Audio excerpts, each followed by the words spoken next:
True Blue Nation, Dodgers Report.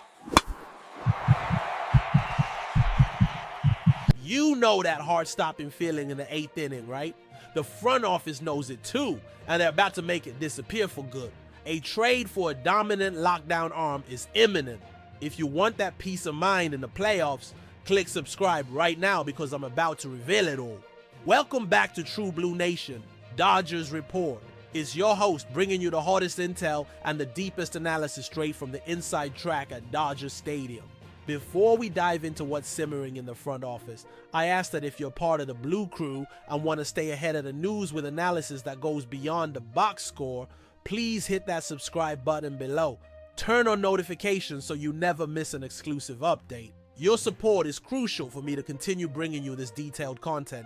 Now, let's get down to business. The MLB trade deadline is approaching fast, and as usual, the Los Angeles Dodgers name is at the center of every major conversation. This is the time of the season when the anxiety ramps up, not just on the field, but especially in the front office suites where the future of our October campaign is being shaped. And today, I have information that points to a significant move the front office, led by Andrew Friedman, is seriously considering. Although the market for relief pitchers in July is notoriously inflated, a fact that has historically given Friedman pause, the current circumstances are forcing a strategic reevaluation. The word circulating behind the scenes and echoed by reliable insiders like Noah Cameras is that the Dodgers are targeting a specific name to transform our bullpen from an area of concern into an impenetrable fortress: Anthony Bender, the dominant right-handed pitcher from the Miami Marlins. Let's break down the details. The Dodgers bullpen, let's be honest, has been an emotional roller coaster for us fans. We've seen moments of brilliance, but we've also watched crucial late-inning leads evaporate. Inconsistency has been the hallmark, and in a World Series run, inconsistency is a word that can end a season prematurely. Relying solely on the return of pitchers from the injured list, like Bruce Gratero or Blake Trinan, while hopeful, is a risky gamble. There's no guarantee they will return in peak form or be able to handle the pressure of the playoffs immediately. This is where the figure of Andrew Friedman becomes central. He is an analytical genius known for his aversion to paying the July tax, the premium price for relief pitchers that desperate teams pay at the deadline.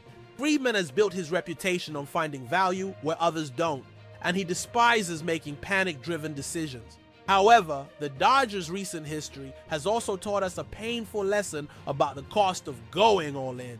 We all shudder when we remember names like Yordan Alvarez, O'Neal Cruz, and even Zach McKinstry, talented prospects who were traded for rental pieces that, at the time, seemed essential for a title run.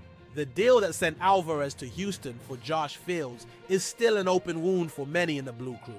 These decisions, while logical in the context of a championship window, show just how high the price of immediate success can be. This history creates an understandable hesitation in the front office. No one wants to be responsible for trading away the next superstar for a 2-month reliever. But, and this is a massive but, the current composition of our team, with Mookie Betts, Freddie Freeman, and Shohei Ohtani in the prime of their careers, creates a different kind of urgency.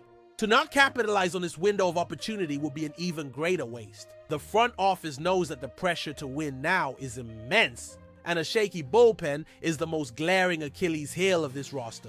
It's in this delicate balance between Friedman's fiscal prudence and the imperative need to win that the possibility of a trade for Anthony Bender becomes not just plausible, but almost logical. Analyzing Anthony Bender more deeply, the surface level numbers are already impressive. A 1.87 ERA and 44 appearances this season speaks for itself. He isn't just having a good year, he's been dominant. But what makes him such an attractive target for the Dodgers goes far beyond his ERA. Bender possesses an electric arsenal centered around a heavy sinker that generates an absurd number of ground balls and a sharp slider that serves as his primary strikeout weapon. This combination is exactly what a bullpen needs to escape high-leverage situations with runners on base. The ability to induce a game-saving double play or get a crucial punch-out. He would be the perfect bridge to our closer, Evan Phillips, solidifying the 8th inning and effectively shortening the game. However, the crown jewel of the Bender proposition, and what might just convince Andrew Friedman to pay the price, is his contract. He is under team control through 2028. This completely changes the dynamic of the negotiation.